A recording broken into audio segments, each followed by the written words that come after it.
नमस्कार to everyone. अभी हमारे ऑनररी आरिफ मोहम्मद खान जी ने भी बोला कि इतनी फॉर्मेलिटी हो रही है। मेरा अभी क्लोज टू 30 इयर्स अमेरिका में रहना हुआ है, तो मुझे हिंदी को भी, मेरा हिंदी फर्स्ट लैंग्वेज नहीं है, Hindi is my third language. Marathi, English और हिंदी। तो मैं इंग्लिश में ही बात करूँगा, लेकिन बीच बीच में हिंदी का भी प्रयत्न करूँगा।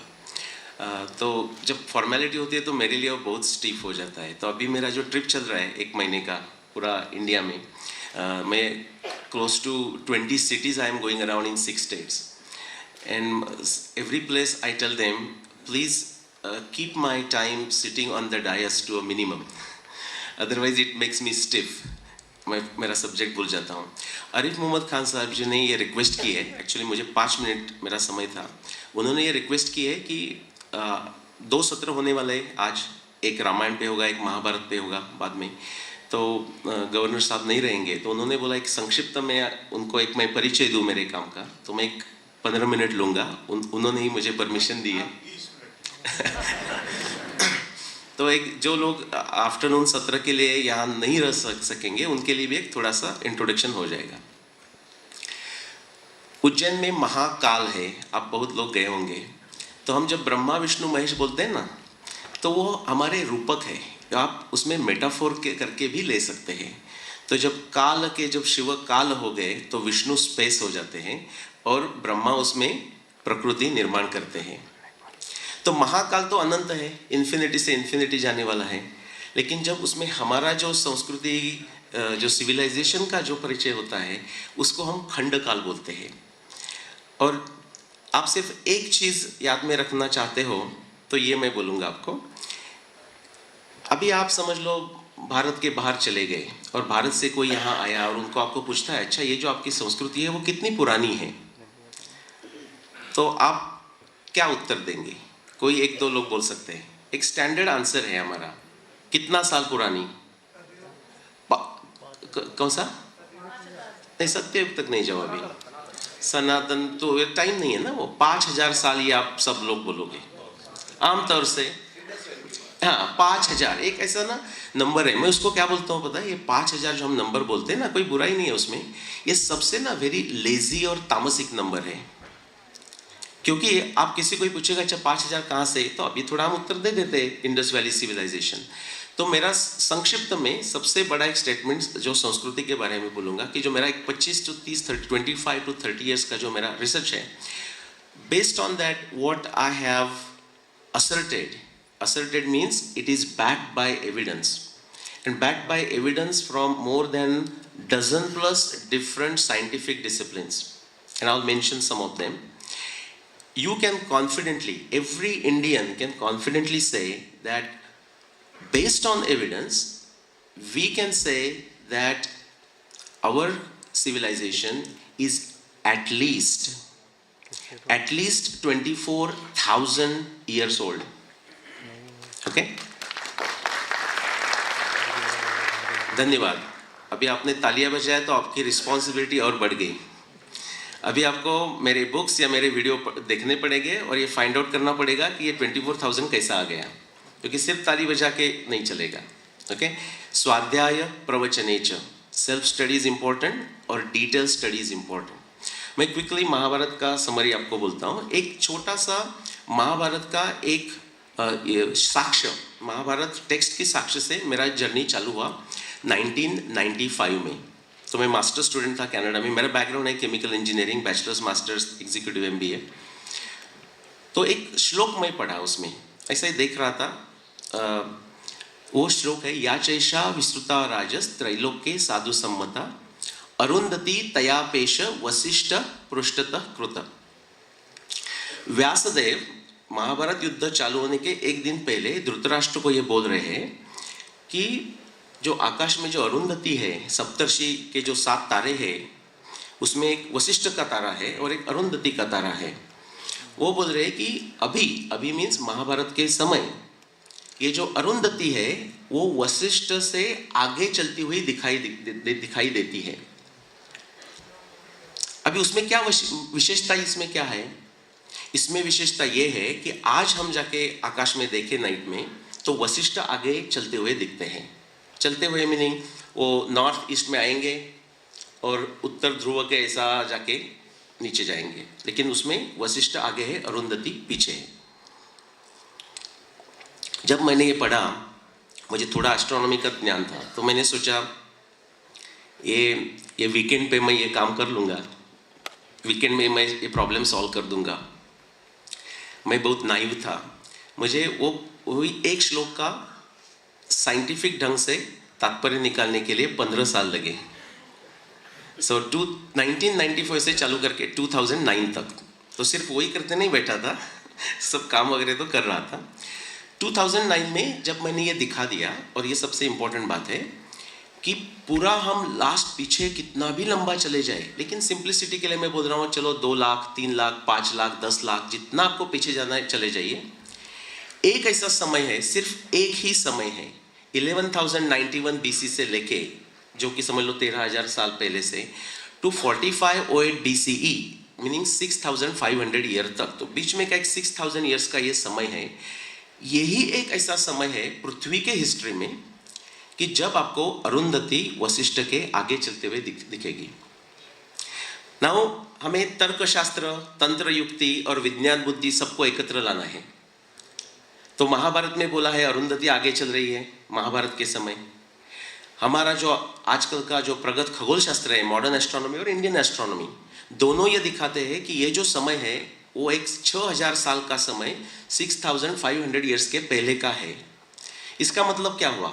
इफ वी कंबाइन ट्रायंगुलेट दिस 3, इसका मतलब इफ व्यास जी ने जो बोला है वो सत्य है और हमारा मॉडर्न एस्ट्रोनॉमी को जो एविडेंस है, modern astronomy by the way is the most successful theory of modern science of last 400 years. उससे कोई भी ज्यादा सक्सेसफुल थियरी मॉडर्न साइंस में नहीं है। ये दोनों की साक्ष्य हम एकत्र करें तो हमें समझता है कि महाभारत युद्ध डेफिनेटली लास्ट 6,500 में हुआ नहीं, हुआ है तो उसके पहले हुआ है। उसके बाद मैंने क्या किया, तब तक मैं ज़्यादा उसमें सोचा नहीं था, ये एक अरुंधति को पकड़ के ही 15 साल बिताया। Then I started reading Mahabharata and I extracted every single खगोल शास्त्रीय संदर्भ, every single astronomy observation. And जैसे कि आप जिक्सॉ पजल सॉल्व करते हैं ना, अलग ढंग के पजल रहते हैं, सुडोकू करते हैं। So I try to look at every single piece of evidence, 300 plus, and they all this put together as a jigsaw puzzle points to one specific year. That one specific year is 5561 BCE, 5561 years ख्रिस्त पूर्व। Approximately कितना हो गए, उसमें 2000 साल add करने पड़ेंगे हमारे अभी के, तो 7500 साल से पहले महाभारत हो गई युद्ध।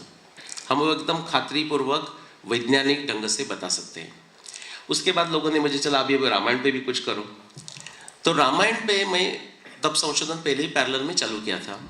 तो मुझे पता नहीं था, बिल्कुल महाभारत तो बहुत बड़ी है, 1,25,000 तक के श्लोक है। वाल्मीकि रामायण तो छोटी है, 26,000 श्लोक की वो ग्रंथ है। मुझे लगा उसमें क्या मिलेगा, मुझे भी पता नहीं। मैं कोई बहुत सारे प्रोफेसर लोगों को पूछा कि आपने किया है क्या, उन्होंने बोला नहीं, हमने थोड़ा ट्राई किया है, उसमें कुछ नहीं है। तो बोला चलो हम प्रयत्न तो करते हैं, पता नहीं। मैं जब वो पढ़ने लगा तो मुझे पहले तो एक समझ लो 100-200 रेफरेंसेस मिल गए, लेकिन आश्चर्य की बात यह है जब मैं बार बार पढ़ने लगा तो I found close to 600 specific astronomy references. Astronomy references means तारों के हो गए, ग्रहों के हो गए, तिथि, moons phases and positions, seasons descriptions, everything that goes into astronomy evidence. Ditto, I use the same evidence just like Arundhati Vasishta. I found 4 references in Ramayana जो कि एक exactly time बताते हैं। इसके पहले तो डेफिनेटली रामायण हुआ नहीं, इसके बाद डेफिनेटली रामायण हुआ नहीं। और वो सब मैं जिक्सॉ पजल जैसा सॉल्व करके मैंने जो डेट निकाली, रामायण में राम रावण युद्ध की जो डेट आती है वो आती है 12,209 BCE, यानी कि approximately more than 14,000 years ago. Okay, now उसमें से खगोल शास्त्र छोड़ के मैं एक आपको हाइड्रोलॉजी को क्या बोलेंगे, हाइड्रोलॉजी, जियोलॉजी, जो नदी के संबंध का जो विज्ञान है उसके बारे में एक मैं आपको साक्ष्य बताता हूँ, बिकॉज वो बहुत इंपॉर्टेंट है। इसलिए इंपॉर्टेंट है कि हम बहुत सारे लोग सोचते हैं कि रामायण तो बहुत पुराना है, सोचते हैं ना, 1 लाख साल 2 लाख साल ऐसा भी हम सोचते हैं। रामायण में जब भरत आ रहा है अयोध्या में, तो उसमें डिस्क्रिप्शन सब नदी के डिस्क्रिप्शन आते हैं, सरस्वती के आते हैं, सतलज नदी के डिस्क्रिप्शंस आते हैं। और उसमें सतलज नदी का ये डिस्क्रिप्शन दिया है कि सतलज नदी रामायण के समय में पश्चिम के तरफ मुड़ के बहती है। अभी हमारा जो संशोधन हुआ है, आईआईटी कानपुर, बहुत सारे 30+ स्टडीज है, पूरा यूके के है, यूनाइटेड स्टेट्स के रिसर्चर्स ने किए हुए, and I am talking of 50 years of research. उसमें से अभी ये सिद्ध हुआ है, अभी 2017 का आईआईटी कानपुर और यूके का प्रोफेसर्स का पेपर है, कि जो सतलज नदी जो पश्चिम में मुड़ के, अभी पंजाब के लोग होंगे तो पंजाब में रोपर और रूपनगर, वहाँ एकदम वो पश्चिम में टर्न लेती है। वो जो पश्चिम में टर्न लेके जो मुड़ने लगी, जैसा कि रामायण में डिस्क्राइब किया है, दैट स्टार्टेड इन 13,000 BC, 15,000 साल। तो अगेन फिर हमें ट्रायंगुलेशन करना है सिर्फ उसके ऊपर ही। मैंने तो जो 12,209 बताया वो तो एस्ट्रोनॉमी से बताया, वाल्मीकि रामायण के। लेकिन जो सतलज नदी है, जो उसको पश्चिम में मुड़ के बहने वाली नदी का डिस्क्रिप्शन किया है, वो सिर्फ लास्ट 15,000 साल में ही आपको मिलती है, उसके पहले नहीं मिलती।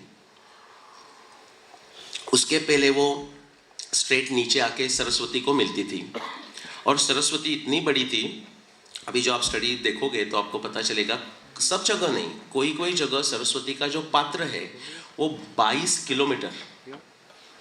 अब आपकी कोई भी नदी देखा होगा वो याद करो। मैं अभी आगरा में था 2-3 दिन पहले, तो मैं उनको पूछा यमुना इतनी कितनी बड़ी है, बोला 1.5 किलोमीटर तक होगी। उसका कितना गुना आपको ज़्यादा जाना पड़ेगा, तो 22 किलोमीटर तक वो सरस्वती बड़ी थी। ये रामायण का हुआ। फिर मुझे जो हरियाणा के जो सरस्वती संशोधन सेंटर है, उन्होंने बोला क्या आप सरस्वती और ऋग्वेद पे कुछ काम कर सकते हैं। वो 2016 की बात है, उसके पहले। तो 2016 से मैंने सरस्वती का थोड़ा रिसर्च किया था, लेकिन सरस्वती या ऋग्वेदा ये फोकस नहीं था, बिकॉज महाभारत और रामायण मेरा फोकस था। लेकिन महाभारत और रामायण दोनों में सरस्वती के वर्णन आते हैं, बहुत सारे वर्णन आते हैं। महाभारत में 200 से ज़्यादा सरस्वती के डिस्क्रिप्शंस हैं, और रामायण में 1-2-4 है। ओके, तो ये मैं जब उसको संशोधन करने लगा, तो ऋग्वेद में मुझे तो एस्ट्रोनॉमी आती है, तो मैं ऋग्वेद में चला गया एस्ट्रोनॉमी रेफरेंसेस देखने। ऋग्वेद में एस्ट्रोनॉमी रेफरेंसेस तो है, लेकिन ऐसा कोई ऋग्वेद में रेफरेंस, एस्ट्रोनॉमी रेफरेंस एटलीस्ट मुझे मिला नहीं, जिसके कारण मैं उसका काल निर्णय कर सकूं। लेकिन मुझे वो जो सरस्वती नदी, शुतुद्री, विपास, ये बहुत सारे नदी के जो डिस्क्रिप्शन है, उसका मुझे फायदा हुआ। तो उससे ऋग्वेद का जो मैंने समय निकाला है वो थोड़ा अप्रॉक्सीमेट है। उसमें से ये पता चलता है कि जो ऋग्वेद में 10 मंडल है, और वो जो मंडल अभी हमें दिखते हैं ना, वो सब एक साइड में एक समय में कंपोज किए हुए नहीं है। इनफैक्ट उनका जो रिलेटिव सीक्वेंस है, सबसे जो ओल्डेस्ट है, उनका जो मंडल का सीक्वेंस है वो है 6, 3, 7, 4, 2, देन 5, 8, 9, और उसके बाद बहुत लंबा टाइम बीच में जाता है, उसके बाद आता है मंडल 10। ये इसलिए मैं बता रहा हूँ आपको, मंडल 10 में आपको शंतनु और देवपी के उल्लेख मिलते हैं। और शंतनु कौन है पता है आपको? शंतनु कौन है? भीष्म के पिता। ओके, नो, शंतनु नाम तो अलग अनेक लोगों का हो सकता है, लेकिन शंतनु और देवपी ये भीष्म के पिता और उनके भाई थे, और देवपी जंगल में चले गए और ये राजा थे। वो उल्लेख कैसा आ जाता है ऋग्वेद में? उसका भी हमें आंसर पता है, बिकॉज महाभारत के समय में व्यासदेव ने फिर उनकी रचना की, पुनर्रचना की ऋग्वेदों की। तो उसका जो अंत का समय है ऋग्वेद का, वो 6th मिलेनियम BC, मीनिंग समझ लो एक 7-8 हजार समय महाभारत का समय आता है। और आप उसका जो एविडेंस करके पीछे पीछे चले जाओ, तो ये एविडेंस आ जाता है कि कम से कम जो ओल्डेस्ट मंडलाज है 6, 3, 7, 4, 2, ये डेफिनेटली 22 हजार साल से पुराने हैं, मोर देन 22,000 BC। मैं आपको थोड़ा सा क्यों कैसा बताता हूँ और मैं रुकता हूँ। ऋग्वेद के जो ओल्डेस्ट मंडल है, जैसा 6, 3, 7, उसमें सरस्वती का वर्णन आता है। फॉर एग्जाम्पल, सरस्वती का वर्णन ऐसा था कि सरस्वती सबसे बड़ी नदी थी, गंगा से बड़ी, सिंधु से बड़ी। और कैसा वर्णन आता है? तो उसका था नदी तमे, अम्बी तमे, देवी तमे, सरस्वती। नदी में से नदी बड़ी, देवी में से देवी सबसे बड़ी। या और दूसरा वर्णन आता है गिरिभ्य आ समुद्रात, पूरा माउंटेन से, हाई माउंटेन से निकल के ऑल द वे समुद्र तक बह रही है। 2017 का एक खोंडे जी का पेपर है, उसमें ये हमें उन्होंने दिखाया कि लास्ट 10,000 साल में जो सरस्वती का जो क्षेत्र है उसमें से 10,000 साल में ऐसी कोई बड़ी नदी नहीं और छोटी भी नदी नहीं, सिंधु है बट उसके साइड में, कि जो समुद्र तक मिलते गई। There is not any river, बड़ी river that went to Sindhu samudra. इसका मतलब लास्ट 10,000 ईयर्स का वो वर्णन नहीं है ऋग्वेद का। और बाद में जो अगेन 2017, 2018 के पेपर्स आए हुए हैं, उसके पहले के भी आप पीछे चले जाओ तो 1992 फ्रैंकफर्ट और फ्रांस के पेपर है, मेरी कोर्टी के 1986 के पेपर्स है। ये सब आप कंबाइन करो तो उससे भी पता चलता है कि जो गिरिभ्य आ समुद्र, माउंटेन से निकल के समुद्र तक जाने वाली जो सबसे बड़ी नदी थी वो सरस्वती, उसका जो पात्र था वो 22,000 BC में इतना बड़ा से लेके एकदम नैरो हो गया। उसमें से क्या हो गया, यमुना निकल गई, यमुना पूर्व में निकल गई, और शुतुद्री 13,000 में जो मैंने बोला वो पश्चिम में निकल गई, और फिर सरस्वती स्लोली ड्राई होके चली गई। तो हाइड्रोलॉजी एविडेंस से भी आपको पता मिलता है ना, सिर्फ मैं नाम बताता हूँ, बाकी कोई एविडेंस है कि ये जो मैंने अभी डेट बोला आपको, सिंप्लिसिटी के लिए मैं बोलता हूँ, आप जो पाढ़े पढ़ते हैं, पाढ़े ही बोलते हैं आप मल्टीप्लिकेशन टेबल्स को, तो आप 7 का पाढ़ा याद रखिए। मराठी में होता है 7 के 7, 7 दूण 14, 7 त्रिक 21, 7, 14, 21। तो सिंप्लिसिटी के लिए 7,000 साल पहले महाभारत, 14,000 साल पहले रामायण, और ऋग्वेद के ओल्डेस्ट पोर्शन 21,000 साल के पहले। सिंपल है, ध्यान में रखने के लिए, भूलने का नहीं, 7 का पाढ़ा भूलने का नहीं। 7,000, 14,000, 21,000। तो ये अभी मैं आपको 2 सिर्फ बोला, मैं और जो रिमेनिंग जो संस्कृत साइंस के जो विषय है उनका सिर्फ मैं नाम लेता हूँ। उसमें आप 2 सत्र में रहेंगे तो हम और ज़्यादा चर्चा कर सकेंगे। उसमें से और जो है जैसे कि फिजिकल एंथ्रोपोलॉजी, उसका हमें पूरा साक्ष्य मिल जाती है। जेनेटिक्स, और आरिफ मोहम्मद खान जी तो अच्छा लगेगा उनको और बाकी जो लोग हैं, कि जेनेटिक्स में भी जो अभी जो बाकी लोग जेनेटिक्स में कर रहे हैं वो एक छोटा मैं बोल देता हूँ और मैं आफ्टरनून में डिटेल में डिस्कस करूँगा कि जेनेटिक्स का भी हमें एविडेंस मिला है। 2015 का कार्मिन का पेपर है ना, जो कार्मिन ने पेपर लिखा है उनको महाभारत की कोई पता नहीं है। उसका जो जेनेटिक्स का एविडेंस है मैं आफ्टरनून में आपको बता दूंगा, थोड़ा डिटेल में जाना पड़ेगा उसके लिए। उससे भी महाभारत का जो समय है उसको साक्ष्य मिलती है। उसके बिना बहुत सारे सब्जेक्ट है, आप कोई नाम ले लो, oceanography, seismology, climatology, physical anthropology, archaeology, कोई भी नाम लो, ये सबके जो जो साक्ष्य मिले हैं ये जो अभी मैंने समय बोला उसको वो सपोर्ट और इंग्लिश में कोरोबोरेट करते हैं। तो ये मेरा संक्षिप्त परिचय रहा मेरे सब्जेक्ट के बारे में। आप I would encourage you, request you to stay for the 2 afternoon sessions and we will discuss more including question answers. धन्यवाद।